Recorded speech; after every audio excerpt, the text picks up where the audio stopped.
Okay, we're going to be repairing a E2 connector. This is a pile connector. As I'm sure you know, it'll say either pile or Deutsch on the top. I'm doing a pile connector because this is the more complicated of the two. I'll explain that in a bit. Okay, so this size connector, pile connector, we need a pile EMI band. That is the one with the tabs. We're also going to need the E2 sized repair tool. Okay. First thing, remove the excess or broken EMI band that's in there. There is no EMI band in this connector, and I've cleaned it. You got to clean it because if there's grease or gunk in the groove, it can misseat your EMI band. So make sure you clean it good. Okay. After we clean, we got the correct EMI band, the correct tool. So we take our EMI band, tabs up, pointed towards the tapered end of the tool. We find our weld on the EMI band. See the weld? Okay. And what we're going to do is we're going to align the weld with the main key of the connector. Now the main key on the tool I've marked. So weld goes over the mark. We take our band, we slide it down our tool all the way to the bottom with the weld over the main key. Our spacer's installed right now. That's allowing this to sit deep enough into the connector to cover the keys so we can get the EMI band on and leave the EMI band enough room to actually get beyond the keys.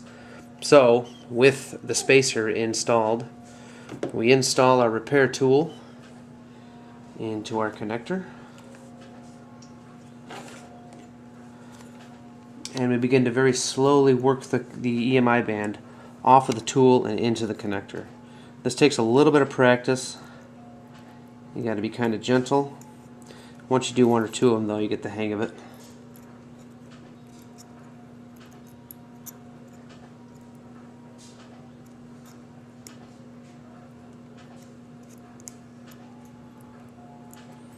And there we go. Now you make sure it's past the keys on the connector, and you start to very slowly slide it down into place.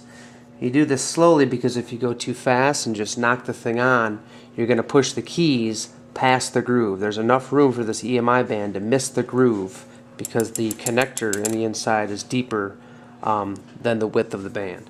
So very, very slowly you work the band down into where it needs to be.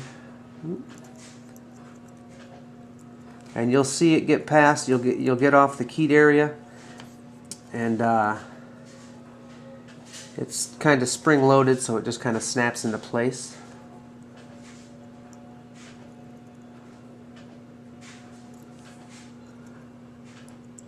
And there. And I like to go around and just very lightly tap the top of the band, because that groove is deep enough to grab part of those tabs. So it'll sit where it needs to be as long as you gently push it. But that the groove is immediately below the tabs. So you want that band as far up against those tabs as possible. And to do that, you can just give it a tap. It's not going to get past the tabs, obviously, or past the keys. It's going to push that band all the way up. So now that our band is seated correctly, we got the weld behind the main key, tabs up, sitting on the groove, ready to be seated.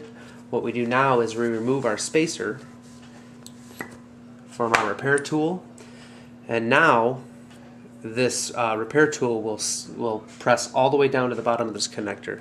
And this is the piece that is milled at a 30-degree angle on the edge. So instead of a squared edge that would grab the top of that connector and crush it, It actually slides gently over it, gets to the flat spot on the inside, and seats her down. So again, main key is marked in orange, or whichever color you guys choose. Install the tool. It takes a little bit of a push, but not much. Just gently and evenly seat it. And that's it. You know it's all the way in there. Remove the tool and take a look inside. This is the step where I've said go back with that scraping tool, which is right here. It's very flat on the outside. This works very good on the E1 connector because there's a little more room to work in there. With the E2 and the other smaller connectors, you can use a scribe. But if you need to go in and push any pieces of the ring, of the EMI band rather, into the groove, you shouldn't need to if you get your tools made correctly. Our guy Scotty Galt is really good at making stuff like this, so our tools are pretty good. Now this band, get under the light, is seated properly.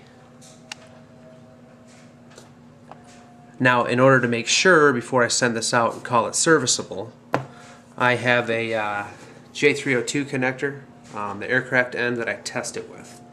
So we just pop her on to make sure it ain't going to crush that tab when the engine shop throws it on.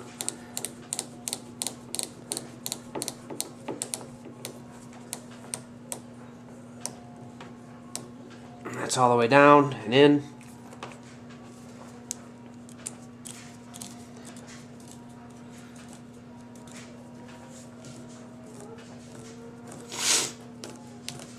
And